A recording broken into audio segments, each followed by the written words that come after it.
And I guess I've been dreaming, 'cause now that I woke, everything that I see ain't what it seemed, man. I guess I've been dreaming, 'cause now that I'm here, what I feel motivates me with reason. I guess I've been dreaming, 'cause now that I woke, everything that I see ain't what it seemed, man. I guess I've been dreaming, 'cause now that I'm here, what I feel motivates me with reason. I guess I've been dreaming. Ew. Oh, we in there. Peace and love to all the guys and goddesses and the high vibrating species on the planet. How we living out there, y'all, man? What's bustin'? What it is, what it do? Academates, welcome to the channels. Welcome back to the channels. What we doing out there, man? What's up? How we living? You in there? How we living, y'all? What's up, man? What's going on? Oh, we in here. We in here. For real, for real. I hope everybody good, though. Right on the smooth tip. Because we got another letter in the Rolodex. M is for Moonlight.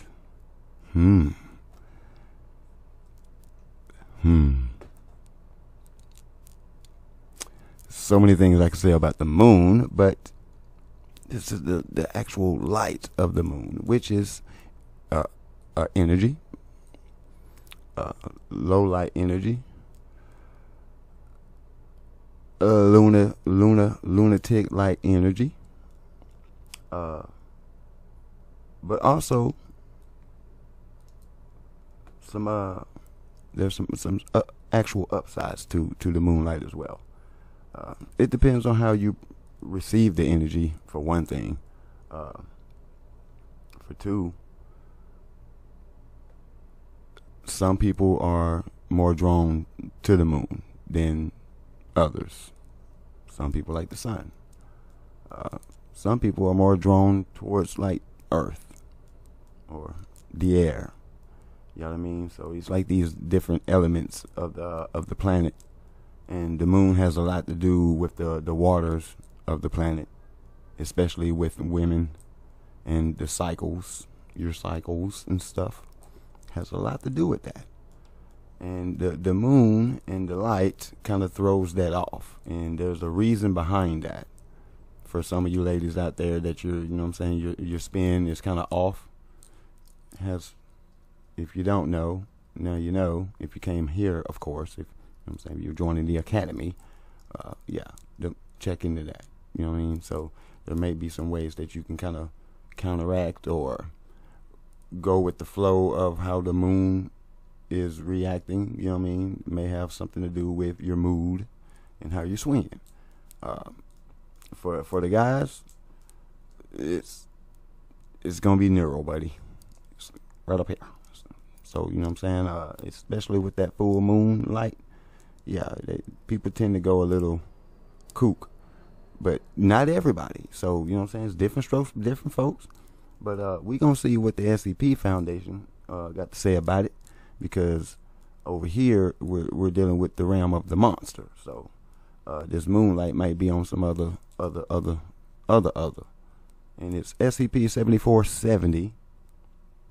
M is for Moonlight again. So academates, I hope you got what you need, because I do. And without further ado, we're gonna get to what it is that we do. And if you new, just grab a seat and you're gonna see how we get it busted. Right? SCP-74. Oh. SCP-7470. M. Yeah, because you know he come right off. Moonlight.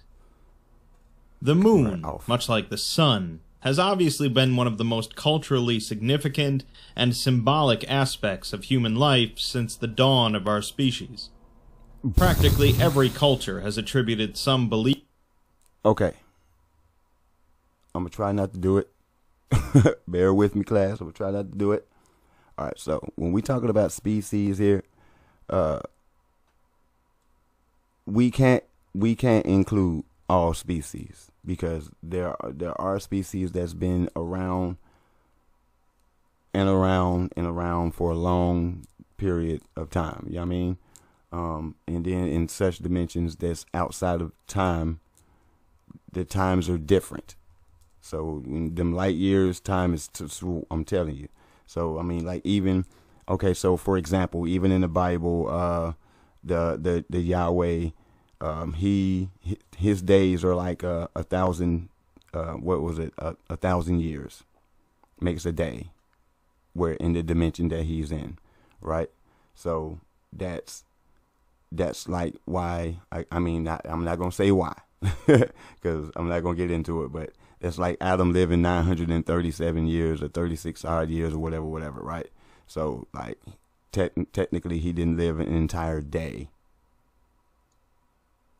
according to the dimension in time and space that the God of the Bible is in, right? And the numbers get crazy. You know what I'm saying? Shout out to young elder, man. Because he really breaks down like that time and distance and spaces, and I mean he goes through a lot of different planets and how long it takes to get there, the light years and stuff like that. So the calculations are phenomenal, and it makes a lot of sense why Terrence Howard said that. You know what I mean? It's the math has to be right, because we're talking about like a straight shot is just that's, you know what I mean? So you like the calculations have to be right, man, because you ain't no telling what you're gonna run to when you make that jump. Things happen in the jump, the warp speed, whatever y'all want to call it. Things can happen within that. Hit something, whatever. You know what I'm saying? Run into a planet, an asteroid, something. You feel me? Something, another spaceship, something. You know what I mean? And you just really the calculations have to be right. So. But anyways, back to the species. It's everybody ain't everybody. You know what I mean? And then there's a young species here, the Caucasian species, race, whatever you want to have, whatever you have. That's roughly 6,000 years. That this species, so it's a very young species. You know what I mean? Do your research. You're gonna find out. You know what I mean? You're gonna find out. So certain phenomena that most people are talking about. They're more so talking about the Caucasian race and other young races like species like that, right? Because there's other things that's been here. We've been here. You know what I mean? Way before, for real. So I just want to throw that out there. So you know what I'm saying? Like just don't keep in mind that everybody's the same. Just don't take it like that. So he's. You feel me? I'm just saying. Research. Beliefs and significance to the moon, sometimes in reverence in its own right, or sometimes just as a counterpart to the sun. The moon has also long been associated with insanity and irrationality, with the words lunacy and lunatic being derived from the Latin name for our moon. While these claims have long been debunked, an individual could still draw liar. See, he suffers from Uriah disease. He suffers from Uriah disease. He's a liar. Debunk my ass, bro. Lunacy and being a lunatic, people tripping out, acting wild and crazy under the full moon, and then that boy out in the broad daylight. Now, you know what I'm talking about? We get the sun and the moon at the same time. You know something going on. Y'all feel me? But yeah, I ain't trying to hear that. Don't y'all fall for that, class. Now, don't you fall for that. You know what I'm saying? Sometimes you may even notice yourself feeling a little weird, or a little cranky, or maybe even extra laid back, extra friendly. You know what I'm saying? It's different strokes, different strokes for different folk. You feel me? So, nah, but we ain't finna just let him just debunk. Boy, please. Some rather unscientific conclusions about the moon, and could be influenced by it in their own minds. We're the Academy. That brings us to SCP-7470, where an individual has some very unique thoughts about the moon, leading to a very unique situation. SCP-7470 has the neutralized object class, but it was the designation for the disappearance of Daniel Collins and associated phenomena on the night of March 6, 2023, at roughly 7 p.m. We got some up to Collins, dates. who had experience working for NASA and other aerospace organizations, had been a professor of astronomy at LeBlanc University for well over a decade prior to the event. I mess with astronomy. An extensive background check revealed no abnormalities besides an antisocial childhood.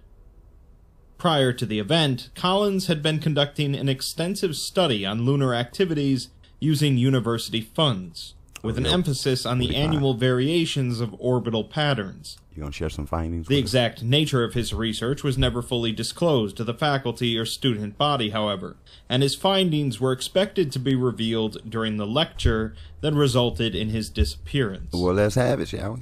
Readings taken from local monitoring stations after the conclusion of the event discovered slight gravitational abnormalities concurrent with the advent of the event, but they were not nearly as powerful as the nature of the incident would require.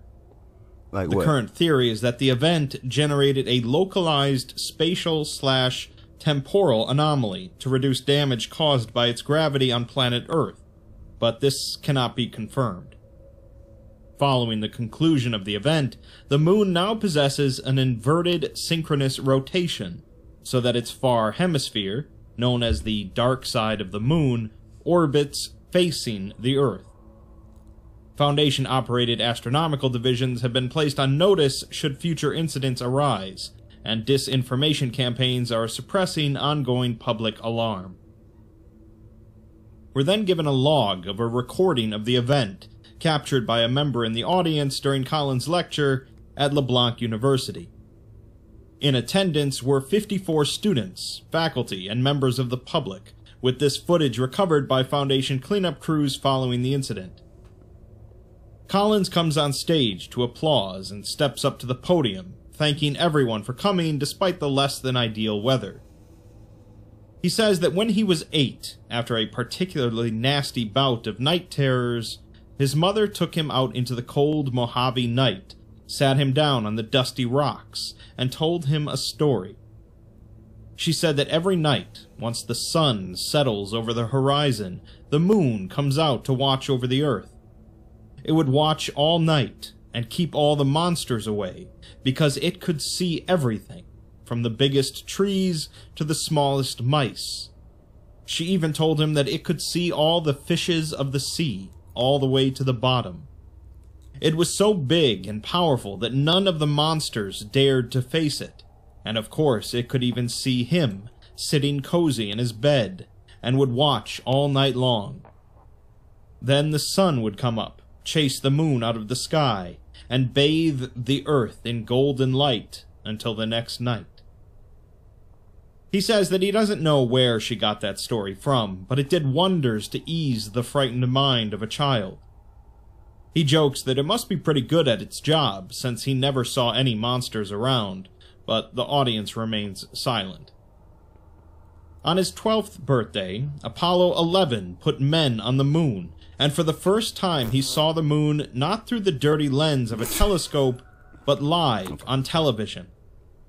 After that, he became fascinated with space, truly obsessed, and in his room he had a rocket ship bed, and an astronaut helmet, and a flight suit, and at least half a dozen telescopes. He also had the moon in my room, a little bisected moon lamp you hang on your bedroom wall that talks to you in your sleep, and you can click it through the lunar phases, and it'll tell you about science and folklore. But nothing could compare to the real thing, and he brings up an image of the moon on a projector. As he got older, he started studying the moon, staring at pictures like this for hours. He'd pore over images from the Apollo missions, and once he even held a piece of moon rock in his hand. As embarrassing as it sounds, he would sometimes regard the moon as less of an object and more as a person. Man, where is that? Someone, rather than... Pardon me, sir. Where is this at, y'all? Because that motherfucker is big.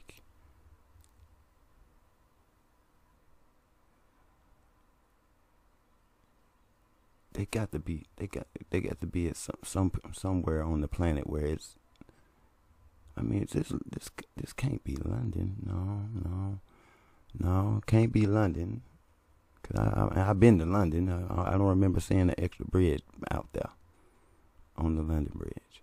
But it looked like it would have been. It looked like it must have been right there though. But no, I don't see Big Ben either, unless this is the other side. Well, I don't know, cause I didn't walk to the other side. I don't know, man. I'm just saying the moon is pretty big, bro. I would have got moonstruck looking at it too, like that.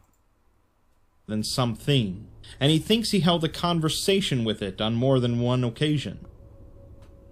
He then brings up an image of the 1974 issue of Popular Science magazine, displaying a group of high schoolers alongside NASA technicians, with him standing out in the foreground wearing a bright red Hawaiian shirt and oversized glasses.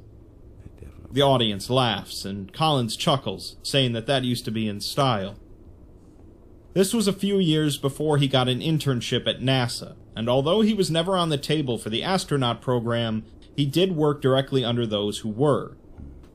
He was jealous of them, and needed to get out there and make a name for himself. So when he was offered a job here at the university, he was over the moon. He took up a position as an assistant researcher, worked his way up to professor, and the rest is history. But enough about him, as they're all here to learn what they won't teach in Astronomy 101. If they're like him, they've seen every documentary, read every journal you can find about the Earth's only natural satellite. Many of them have probably studied the many theories about its creation, that it was flung from the Earth during an early impact event, or captured and brought into Earth's orbit from some other source. Some of them might believe that it was always there, formed from the same accretion disk, and at the same time as the Earth. Real talk. This looked like a real good camera angle and motherfucking model, bruh.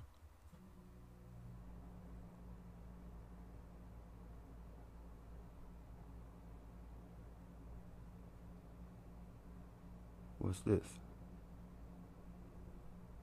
Yeah, gotcha. See what I'm saying? You see that right there?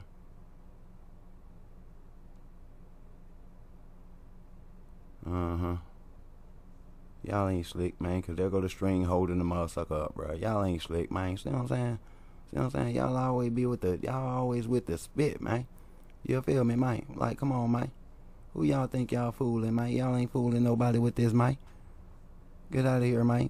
Hey, now, okay, since you talking about debunking, we already debunked this shit right here, bro. The moon landing, we debunked the fuck out that bitch, boy. What you talking about, boy? On everything. See, this is what we're not gonna do, class. On everything, academics, we ain't gonna let them know what I'm talking about. We is not going for it. Feel me? We ain't going for it. I'm talking about debunk double time. Not to mention, here go a string right here, bro. Like, you can see all that. Look. You can see it. Come on, man. Come on, man. Who we playing with, man? Who we playing with, man? Look. What's it? Come on, man. Boy, stop, bro. Collins clicks to the next slide, showing an image of the moon cracked with red chasms.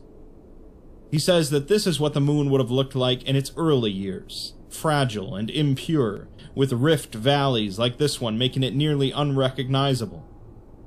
He clicks to the next slide, an image of the moon as it would have appeared 4 billion years ago, and says that there would have been vast pools of magma, lunar seas. They can only guess what that would have looked like, and he always imagined that the moon would have appeared as Earth did in her infancy, full of fire and heat and life. He clicks... Where in the unnatural... What? Where'd you get that from?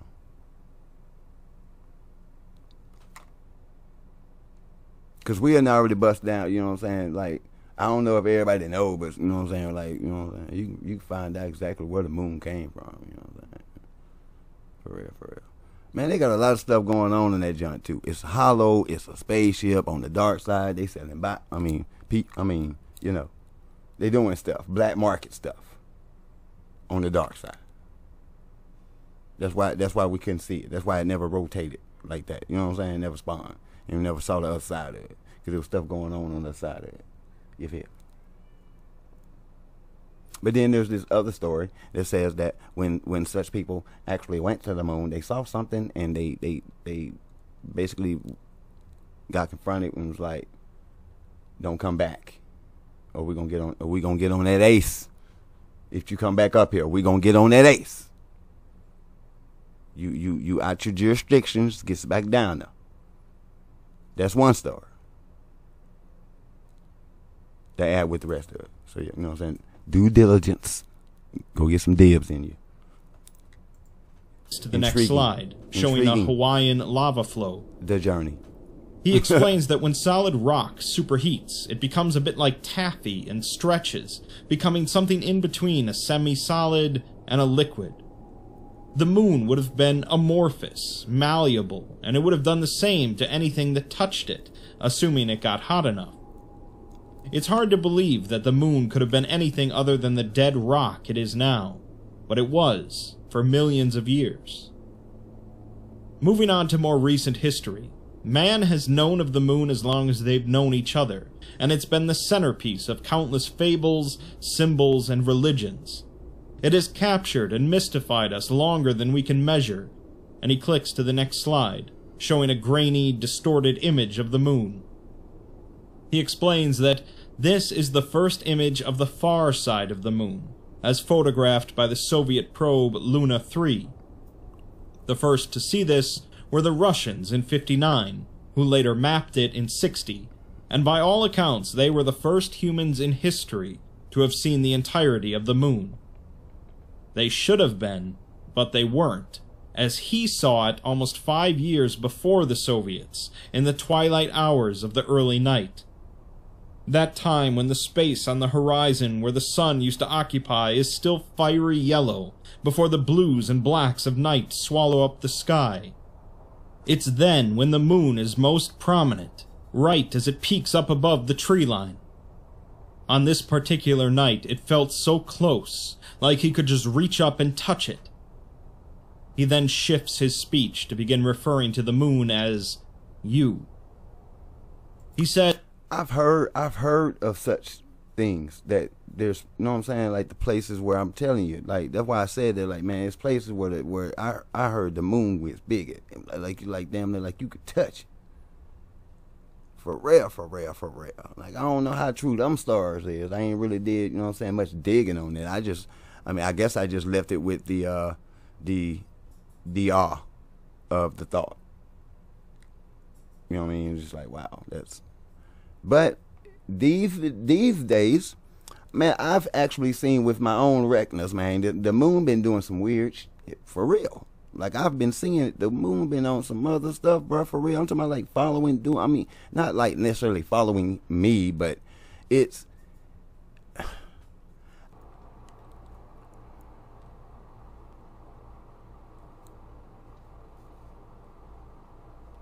moving around not like it's supposed to be, I guess in normal orbit or whatever. I mean, it's like, okay, so for example, I'm in this spot that I'm in, and it's, since I've been here, it was like moving in one direction, right? And I could always count on it to be in certain places at certain times at night. And then sitting in this studio right here, I'm looking out the window and I'm like, man, that would be really cool if I could just look up and see the moon shining between those trees right there in that one little spot, in that opening. That'd be cool. And what do you know? It ended up being right there in that spot a couple days later. I don't do coincidence, so I mean, I'm just saying, it's not doing what it's supposed to be doing. The moon is not mooning. Oh my goodness. Alright, let's get back up here.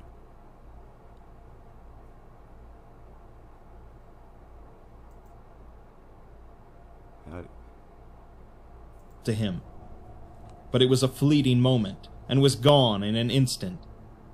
He had to see it again, as he couldn't let this die with him, and needed to. For the first time, his guardian, his protector, had revealed its true self to him. But it was a fleeting moment, and was gone in an instant. The glitch is real. He had to see it again, as he couldn't let this die with him, and needed to document it for generations to come. He needed a spectacle, and needed an audience. There's silence on the recording as Collins checks his watch and murmurs something before clicking to the next slide. It displays an image of the moon surrounded by a number of equations mapping its orbit with the Earth. He explains that tonight is a supermoon, and it's currently 7 in the evening, so sunset will occur in a few moments. He turns to look at something off-screen, and the camera maneuvers to the left to display the auditorium's floor-to-ceiling windows. A large, pale object dominates the horizon outside, and the camera focuses to reveal it to be an immense, vaguely spherical presence, similar in appearance to the moon, but distorted in both size and shape. A low, pulsing vibration rattles the camera and causes noticeable discomfort in the audience. Collins says that all those times he called to the moon, it was listening, and he never should have doubted it. He's sorry, but he thinks he's ready now. He tells the crowd not to be alarmed, that he will go first to show that it is safe, and all he asks is that they watch, for posterity. Collins steps down from the stage and cautiously approaches the doors leading out of the building. A low murmur from the audience erupts, and several produce cell phones to record the event. The object on the horizon has grown in size, and the pulsing has increased in tempo and intensity. Collins exits the building, stepping several meters into the open courtyard outside. He's now enveloped in pale light, and is visibly shaking while speaking upwards, but his words are unintelligible.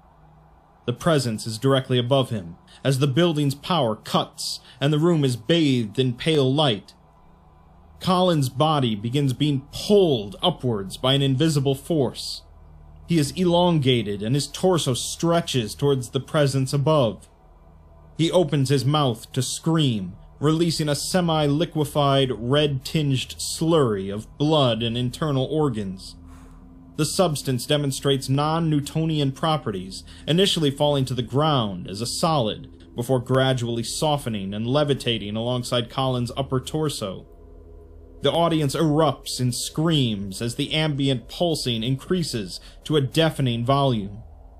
Collins' body can be seen becoming gelatinous, with pustules of skin, bone, and hair dripping off his body, hanging in the air, and then falling upwards. After nearly 3 minutes, Collins' upper body disappears beyond the view of the camera. His lower body continues to stretch without breaking for an additional 10 minutes, until it too disappears from view. Chaos within the auditorium renders much of the remaining footage useless, but at several points, members of the audience can be seen attempting to barricade the doors shut with their bodies and other movable furniture. After several minutes, the camera is knocked from its tripod and trampled. The remaining few hours of film have been destroyed. All 54 people present for Daniel Collins' lecture, including Collins himself, have been declared missing. When janitorial staff accessed the building the morning after, they found it empty and in disrepair. I'll preempt the inevitable comments for this one by saying that this is a pretty classic case of the moon being haunted. Although, in actuality, the moon here might not actually be haunted. It's notable that the anomaly here isn't the moon itself, or something the Foundation has discovered on the moon, but the anomaly is just the disappearance event, and it's listed as neutralized. The anomaly here could very well just be Daniel Collins himself, who has projected so much of his personal beliefs onto the moon. Perhaps Collins had some sort of reality-bending capabilities, unbeknownst to him, and he just projected them through his beliefs and obsession with the moon. Or perhaps this is another example in the SCP universe of faith and belief giving power to something that didn't have it previously. In the end, we'll never really know how or why Collins and those 54 people seem to get sucked up into the moon, acting much like the superheated rock that Collins mentioned in his lecture. Maybe Collins and those people are still alive up there on the moon somehow, but since this is the SCP universe, if they are, we can probably imagine it's not too pleasant.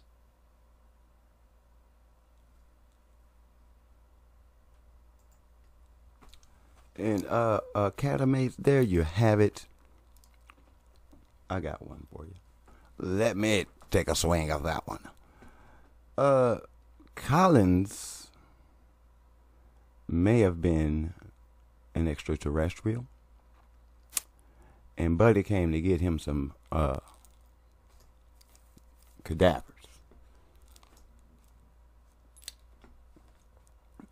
To dabble. Because like I said, you know what I'm saying, there are studies of things that take place on the dark side of the moon, on the back side of that giant. And Buddy just got him some science projects, you know what I mean? Because you know how they like to, you feel me? And and then there's other stories that I've heard that there are people that were here at one point that were taken to other places to perhaps see other planets and do other things. There's probably like that other what was that, Jetsam, them people, like where they were coming from, right? So yeah, that could be a possibility here. I mean, yeah, Buddy came, you know, he's gone too, you know what I'm saying? And then you had other people shutting, like keeping them from getting out. So yeah, Buddy, yeah, I think I'm a roll with what he said too, though. You know what I mean? It can't be pretty. It can't be good. Wherever they are, this cannot be good, because if you had to do that and keep the people from getting out, then they're not going willingly. You're breaking some laws. You're breaking some galactic laws. Yeah, you're doing some stuff you ain't got no business doing. And my condolences to the families of those of the missing. You know what I'm saying? And for what it's worth, happy transcendence to all 54 of those people. I can't really say anything about Collins because he probably had something full-fledged well to do with that. So, Buddy, you're wrong. I'm just going to say that. You're wrong. Okay, that makes head on swivel. Don't forget to keep yourself spiritually, mentally, physically, and emotionally protected. Do not let this world drive you crazy. You know what I'm saying? Pay attention to the details now. Pay attention to the details, because we already know who in them things, especially when stuff starts getting confusing. You know what I'm saying? That'll always be your key. When it gets confusing, you know who to be looking for. You feel me? Because he's going to be right there in it. I promise you. CTO, critical thinking, they took it from us. Well, they tried to take it from us. They didn't take it, you know what I'm saying? They took it from some people. So we're trying to bring that back. So we got to think deeply about some of this stuff. Can't just take everything for face value.